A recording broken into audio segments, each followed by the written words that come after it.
प्यारे बच्चों, सुप्रभात। आज हम संस्कृत का दूसरा पाठ पढ़ेंगे।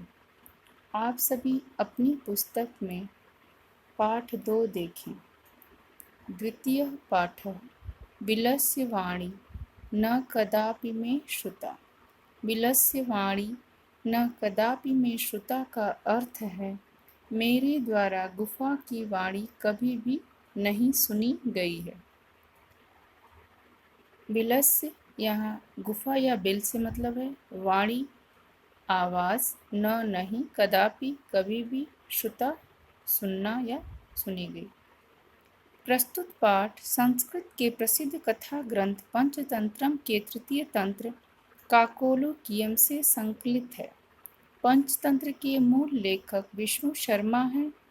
इसमें 5 खंड हैं जिन्हें पंचतंत्र कहा गया है। इनमें गद्य पद्य रूप में कथाएं दी गई हैं जिनकी पात्र मुख्यतः पशु पक्षी हैं।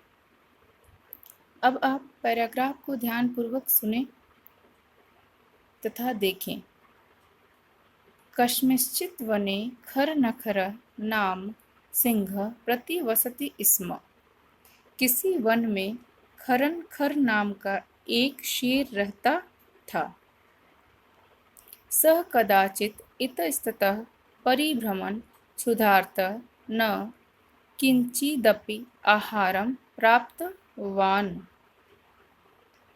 एक दिन की बात है, वह बहुत भूखा था और भूख से व्याकुल होकर वह जंगल में खाने के खोज में इधर से उधर घूम रहा था, पर उसे भोजन कहीं नहीं मिला। ततः सूर्यास्त समये एकां महतीं गुहां दृष्ट्वा सः अचिन्तयत् नूनं एतस्यां गुहायां रात्रौ कोऽपि जीवः आगच्छति। सूर्यास्त के समय उसे एक बड़ी गुफा दिखी। उस गुफा को देखकर उसने सोचा, अवश्य रात में कोई जीव इस गुफा में आएगा, अतः मुझे छिपकर यहीं रहना चाहिए। शेर वहां छिपकर इंतजार करने लगा ताकि कोई जीव आए और वह उसे अपना भोजन बना ले। एतस्मिन् अंतरे गुहायाः स्वामी दधिपुच्छः नामकः शृगालः समागच्छत्। इसी बीच गुफा का स्वामी दधिपुच्छ नाम का गीदड़ वहां आया।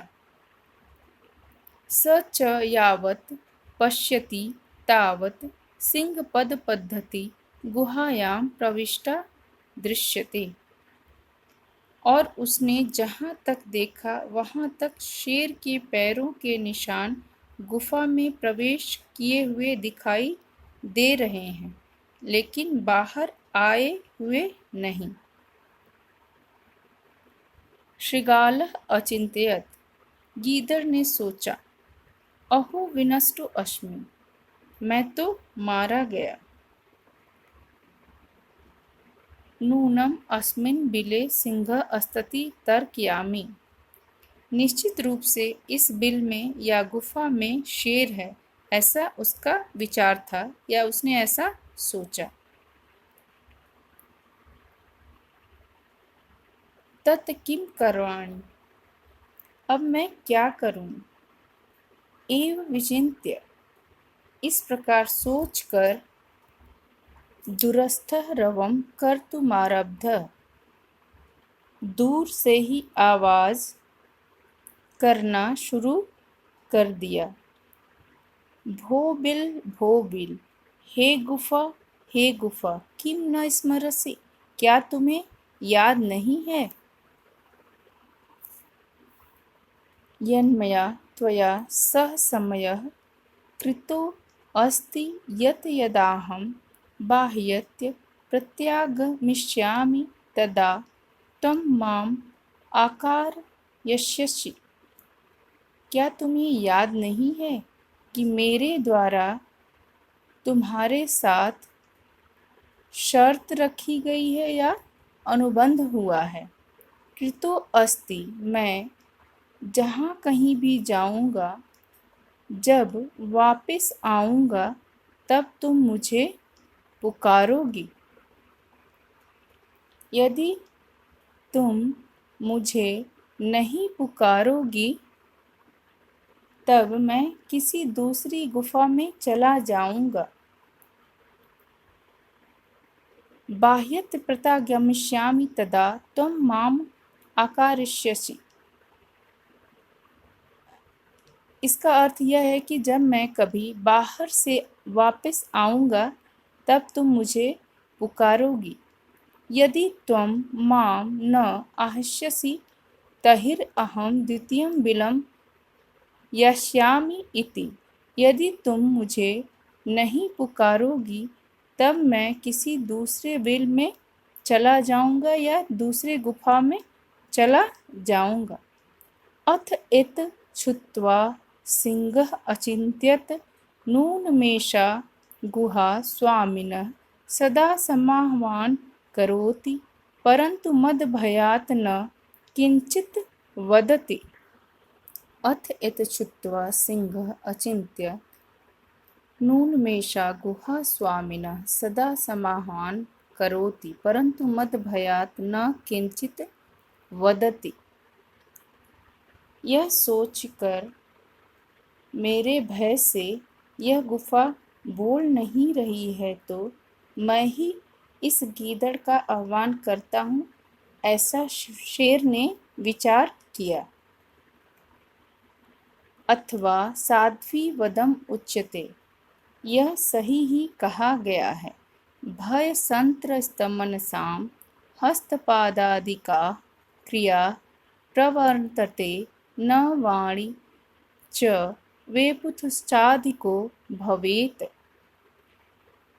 भय संत्रस्त मनसाम, डरे हुए मन वाले लोगों के हाथ पैर सही से काम करना बंद कर देते हैं। न वाणी च वेपुतश्चाधिको भवेत्, और उनकी आवाज़ भी कांपने लगती है। ऐसा शेर ने सोचा कि जो लोग भय से कांप जाते हैं उनके हाथ पैर सही से काम करना बंद कर देते हैं तथा उनकी आवाज़ में भी जोर से कंपन होने लगती है।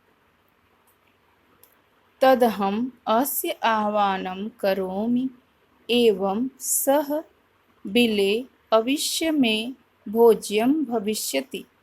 इत्थं विचार्य सिंहः सहसा शृगालस्य आह्वानं करोत्। सिंहस्य उच्चगर्जन प्रतिध्वनिना सा गुहा उच्चैः शृगालम् आह्वयत्।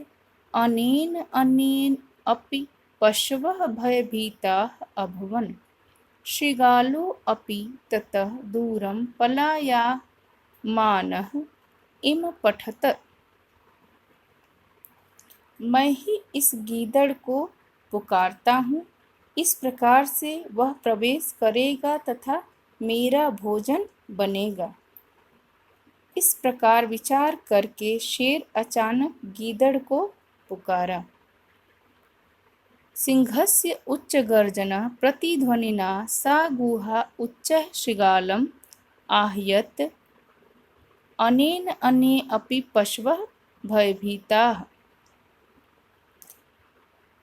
जो सिंह की तेज गर्जन थी वह गुफा में और जोर से ऊंचे आवाज में गूंजने लगी।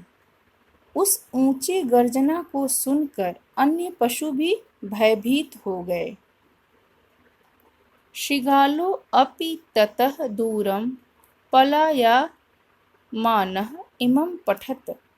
गीदड़ भी वहां से दूर भागते हुए यह कहा। इमं पठत् मतलब यह कहा। अनागतं यः कुरुते स शोभते स शोच्यते यो न करोत्यनागतं।